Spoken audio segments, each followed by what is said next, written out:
Monkeys and negative reinforcement. I have run a sub 4 hour marathon, and I've completed the rim to rim to rim Grand Canyon crossing in a day. I've kayaked 340 miles over 3 days, and I've run a 50 miler through the Southern California mountains. I've completed 4 of those 5 events in the past 3 years. I ran the 50 miler 6 weeks ago. Would you like to guess what I've run since? Let's just say I can add all my miles on no hands. Yep, I've done nothing.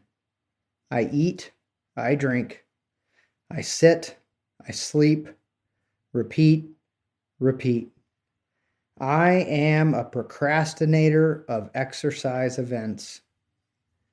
For 2 consecutive years, I ran the Grand Canyon, and on both occasions, I trained only the 4 months leading up to the runs. And my 50 miler training was without a doubt not the preparation most sane ultra runners, if there's such a thing as a sane ultra runner, would go through. If the training calendar had a line signifying you must cross here or attempting the event will lead to broken bones, then I'm like, is this the line I need to cross? Okay. Step over, move no further, I'm ready. Am I telling you this so you think I'm an athlete that doesn't require the training typical of mere mortals? No, I am not boasting of my successes here. Far from it.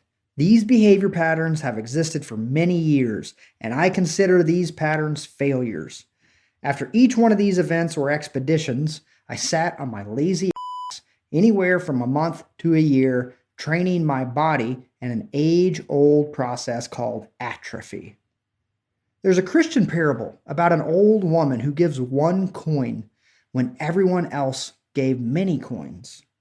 Jesus said, "This woman gave the most because she gave all that she had." Whatever spectrum of humanity the good teacher is referring to in this parable, the old lady and I are on opposite ends. I realize more and more that the lack of giving my all is not only a pattern with my exercise habits, it's my everything pattern, my routine for life. In school, I was an A, B, occasional C student, and I was most certainly a procrastinator.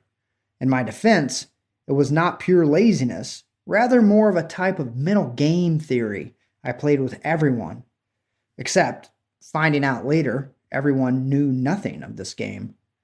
My private thinking went something like this.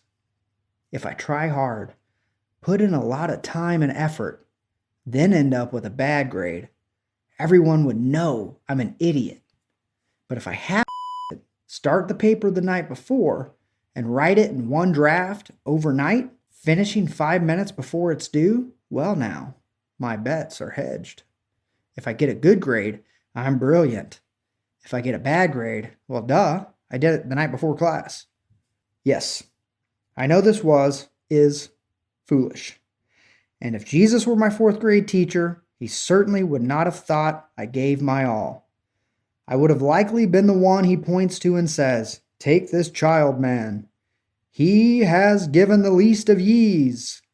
It was somewhat impressive, giveth the time it took him, but it is still a way to go about one's life. Now, class, throw him in the fire." Jesus would not have thrown me in the fire for procrastinating and playing stupid mental games, but at the very least, he would have found it childish, silly, and a surefire way to continue barely doing everything I do, whether it be a report, a race, or my life. It does make some sort of sense, though, or in behavior speak, this pattern of behavior has a history of being reinforced. The procrastinator and my old lady. The procrastinator and the old lady are both reinforced by negative reinforcement. That is to say, they feel better once they get the proverbial monkey off their back. See, the giver lady, as she now represents someone who takes care of something the minute it pops up, as soon as she feels the monkey climbing on her back, she has to get it off. Its mere presence is so annoying, she needs relief right away. So she vacuums, pays the bills, goes for a jog, and starts a report. Once the monkey is gone, she feels better.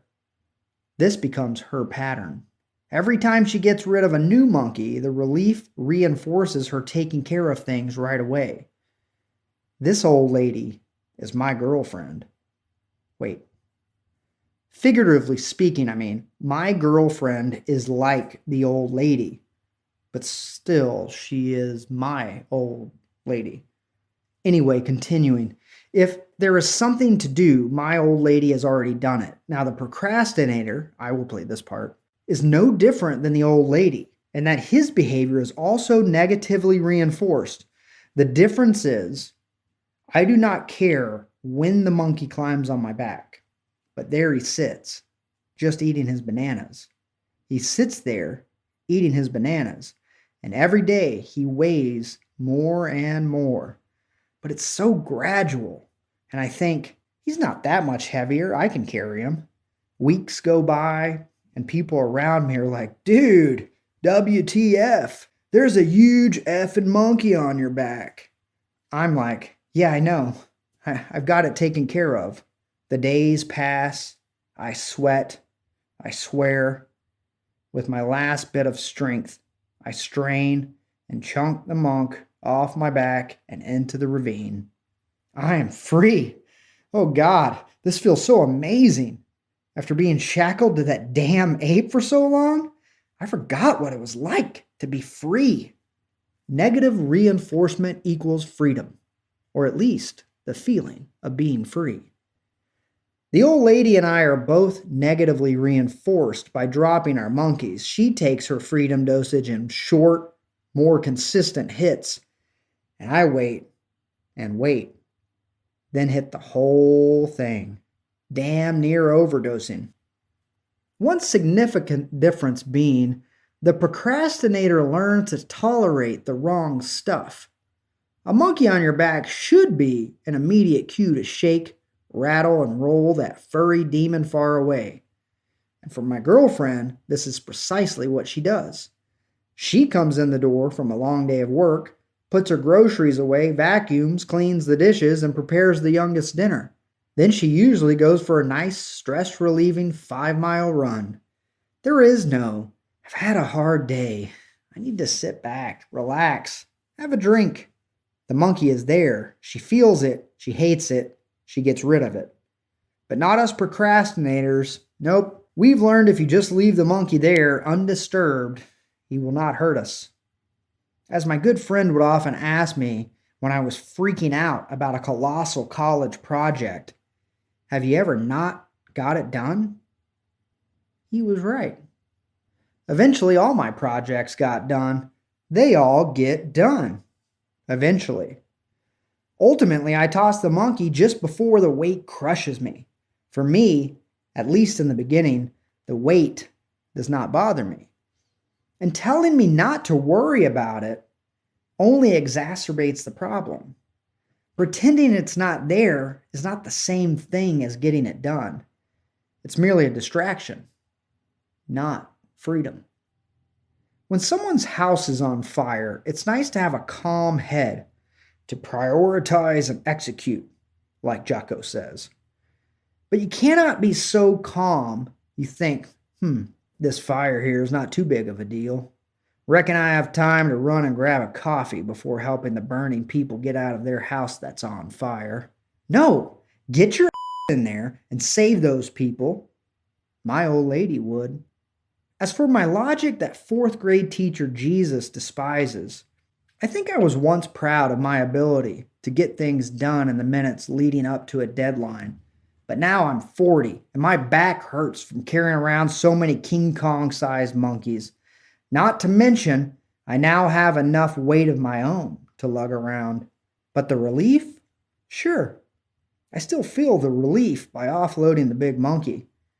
Only now, I see a long line of monkeys heading in my direction.